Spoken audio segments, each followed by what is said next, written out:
আজ আমরা প্রবেশ করব বাংলাদেশের এক চাঞ্চল্যকর হত্যাকাণ্ডের কাহিনীতে, murder of S Taher Ahmed.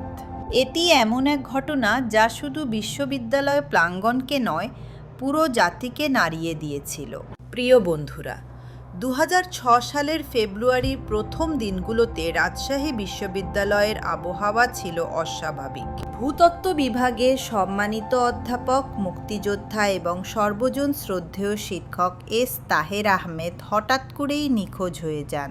যে মানুষটি প্রতিদিন ছাত্রদের পড়াতে ব্যস্ত থাকতেন, তাদের অনুপ্রেরণা দিতেন, হঠাৎ করে তার কোনো খোঁজ নেই।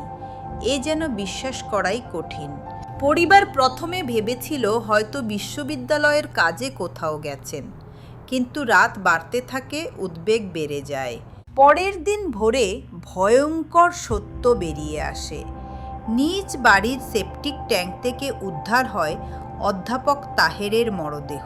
এমন ভয়াবহ দৃশ্য যা শুধু পরিবার নয়, পুরো রাজশাহী শহরকে স্তব্ধ করে দেয়। কিন্তু প্রশ্ন হলো, এমন একজন প্রিয় শিক্ষকের প্রাণ কেড়ে নিল কারা? তদন্তে বেরিয়ে আসে বিশ্ববিদ্যালয়েরই ছাত্র সংগঠনের কয়েকজন সক্রিয় কর্মী এ হত্যাকাণ্ডের সঙ্গে জড়িত। পরিকল্পনা ছিল ঠান্ডা মাথায় সাজানো। তাহের স্যারের রাজনৈতিক মতবিরোধ আর দুর্নীতির বিরুদ্ধে অবস্থান ছিল তাদের চোখে কাঁটা। তাকে হত্যা করে লাশ লুকানোর জন্য সেপটিক ট্যাঙ্কে ফেলে দেওয়া হয়।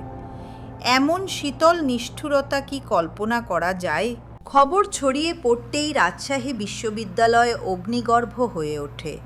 শিক্ষক শিক্ষার্থীরা রাস্তায় নামে, বিক্ষোভ শুরু হয়।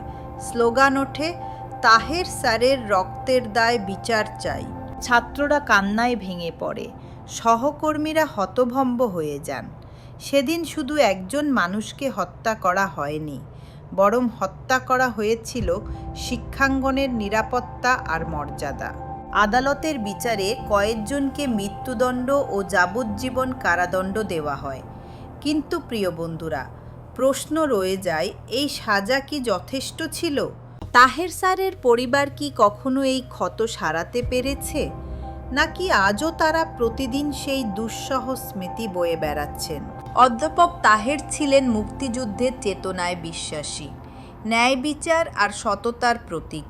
তিনি বলতেন, শিক্ষা মানেই শুধু বই নয়, বরং সত্যের পাশে দাঁড়ানো। তার মৃত্যু যেন পুরো জাতিকে চ্যালেঞ্জ ছুড়ে দিয়েছিল। আমরা কি সত্যিই আমাদের শিক্ষকদের নিরাপত্তা নিশ্চিত করতে পেরেছি? প্রিয় শ্রোতা, এই ঘটনা আমাদের মনে করিয়ে দেয়, জ্ঞানালয়ে যেখানে আলো ছড়ায়, সেখানেই যদি হিংসার আধার নেমে আসে, তবে সমাজ কতটা বিপর্যস্ত হতে পারে। আমরা কি কখনো ভেবেছি, একটি রাজনৈতিক ষড়যন্ত্রের শিকার হয়ে একজন শিক্ষক প্রাণ হারালে ভবিষ্যৎ প্রজন্ম কী শিক্ষা পায়? আজকের এপিসোড এখানেই শেষ। ডার্ককাস্টের সঙ্গে থাকার জন্য ধন্যবাদ। এই ভয়ঙ্কর হত্যাকাণ্ড নিয়ে আপনাদের কি মত? আপনারা কি মনে করেন, ন্যায় বিচার হয়েছে, নাকি এখনও প্রশ্ন রয়ে গেছে? কমেন্টে জানাবেন, আর অবশ্যই ভিডিওটি লাইক ও সাবস্ক্রাইব করবেন। আমি রমা বিদায় নিচ্ছি। পরবর্তী পর্বে আবারও ফিরে আসব নতুন এক রহস্যময় কাহিনী নিয়ে। ততক্ষণ পর্যন্ত সতর্ক থাকুন।